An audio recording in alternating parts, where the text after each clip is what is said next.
Assalamualaikum warahmatullahi wabarakatuh. Perkenalkan, nama saya Rehana Sabita. Saya dari Fakultas Ekonomi dan Bisnis, Prodi Manajemen. Di sini saya akan mempresentasikan hasil jawaban UTS dari mata kuliah Perilaku Organisasi dengan dosen pengampu Iva Masrifah MM. Sini yang pertama kita akan bahas itu sikap kerja.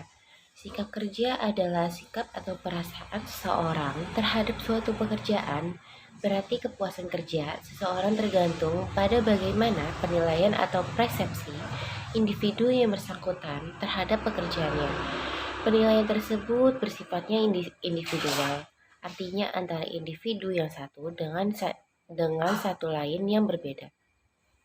Pengertian sikap menurut para tokoh. Menurut Gibson tahun 1997 menjelaskan sikap sebagai perasaan positif atau negatif atau kendali mental yang selalu disiapkan, dipelajari dan diatur melalui pengalaman yang memberikan pengaruh khusus pada respons seseorang terhadap orang, objek, ataupun keadaan. Menurut Sada tahun 2000 adalah tindakan yang akan diambil karyawan dan segala sesuatu yang harus dilakukan karyawan tersebut yang hasilnya sebanding dengan usaha yang dilakukannya. Pengukuran sikap kerja. Kepuasan kerja merupakan salah satu faktor yang sangat penting untuk mendapatkan hasil kerja yang sangat optimal. Ketika seseorang merasakan kepuasan dalam bekerja, ia akan berupaya semaksimal mungkin dengan segenap kemampuan yang dimiliki untuk menyelesaikan tugas pekerjaannya. Nah, dengan itu produktivitasnya dan hasil kerja karyawannya akan meningkat secara optimal. Nah, ini macam-macam sikap kerja. Yang pertama itu ada kerja ikhlas. Nah, maksud dari kerja ikhlas itu adalah bekerja dengan sungguh-sungguh, semangat, dan tidak mengeluh, sehingga dapat memperoleh hasil yang maksimal.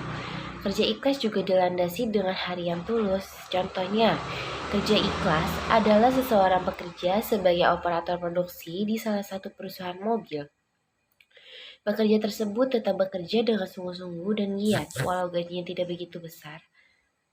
Ia tetap bersyukur kepada Allah Subhanahu wa Ta'ala dan bekerja dengan sebaik-baiknya sebagai wujud pengabdiannya kepada perusahaan yang telah mempekerjakannya sehingga dapat memenuhi kebutuhannya.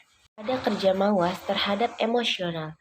Maksud dari kerja mawas terhadap emosional adalah bekerja dengan sebaik-baiknya tanpa terpengaruhi oleh perasaan emosional yang sedang melanda jiwanya. Sebagai contoh yaitu sebagai seorang yang dimiliki usaha. Misalnya, berdagang dan ia sedang memiliki masalah dengan istrinya yang membuat ia marah. Maka ketika ia sedang berdagang, tidak membawa urusan dengan istrinya ke tempat ia bekerja. Jangan sampai ia melampiaskan kemarahannya kepada karyawan atau bahkan pembeli yang datang ke tokonya. Jika itu, ada kerja cerdas. Maksud dari kerja cerdas ini adalah bekerja pandai untuk memperhitungkan resiko atau tidak mengabadikan resiko dan memikirkan besar hal kecilnya resiko yang akan didapat, mampu melihat dan memanfaatkan peluang yang ada, serta dapat mencari solusi ketika terjadi sesuatu masalah dalam pekerjaan atau usahanya.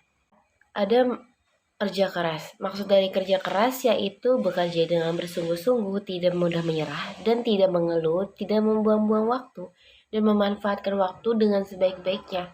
Sebagai contoh adalah seorang petani yang mempunyai sawah seluas 1 hektar.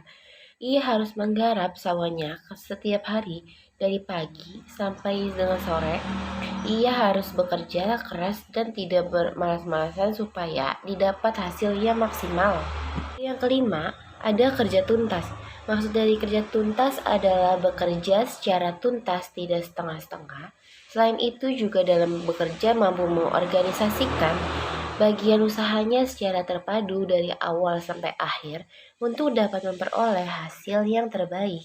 Ya, menurut Siegel dan Land tahun 2001 menyatakan bahwa kepuasan kerja adalah penilaian dari pekerjaan seseorang sebagai pencapaian atau kemungkinan pencapaian nilai-nilai pekerjaan seseorang yang penting Pemberian nilai-nilai ini adalah sebanding dengan atau membantu kebutuhan seseorang. Nah, pada definisi tersebut dapat disimpulkan terhadap dua unsur penting dalam kepuasan kerja, yaitu nilai-nilai pekerjaan dan kebutuhan dasar.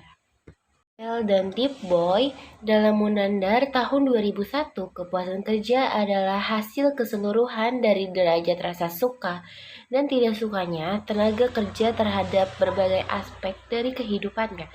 Dengan kata lain, kepuasan kerja mencerminkan sikap tenaga kerja terhadap pekerjanya. Nah, menurut Kate Davis dalam Indi dan Hadoyo tahun 2013, kepuasan kerja adalah perasaan menyokong atau tidak menyokong yang dialami pegawai dalam mengerjakan pekerjaannya. Kepuasan kerja. Yang pertama, pekerjaan itu sendiri atau work itself. Setiap pekerjaan memerlukan suatu keterampilan tertentu sesuai dengan bidangnya masing-masing. Jadi, suka atau tidaknya, suatu pekerjaan serta perasaan seseorang bahwa keahliannya dibutuhkan dalam melakukan pekerjaan tersebut akan meningkat atau mengurangi kepuasan bekerja. Yang kedua, atasan atau supervisor. Atasan yang baik berarti mau menghargai pekerjaan di bawahannya. Bagi bawahan, atasan bisa dianggap sebagai figur ayah, ibu, teman, dan sekaligus atasannya. Yang ketiga, ada teman sekerja atau worker.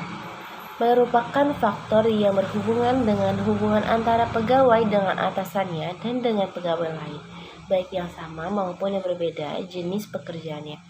Keempat, ada promosi atau promotion, merupakan faktor yang berhubungan dengan tidaknya kesempatan untuk memperoleh peningkatan karir selama bekerja. Yang kelima, ada gaji atau upah, merupakan faktor pemenuhan kebutuhan hidup pegawai yang dianggap layak atau tidak. Kendall dan Hulin terdapat 5 dimensi pada kepuasan kerja. Yang pertama, pimpinan yang adil, yakni sikap pimpinan yang tidak membedakan karyawan. Pimpinan yang mengerti kebutuhan karyawan dan mau menjalani hubungan baik serta mampu menjadi contoh yang baik dalam hal disiplin. 2. Pekerjaan itu sendiri, yaitu meliputi beban kerja secara keseluruhan, variasi tugas maupun pekerjaan yang memungkinkan adanya interaksi sosial.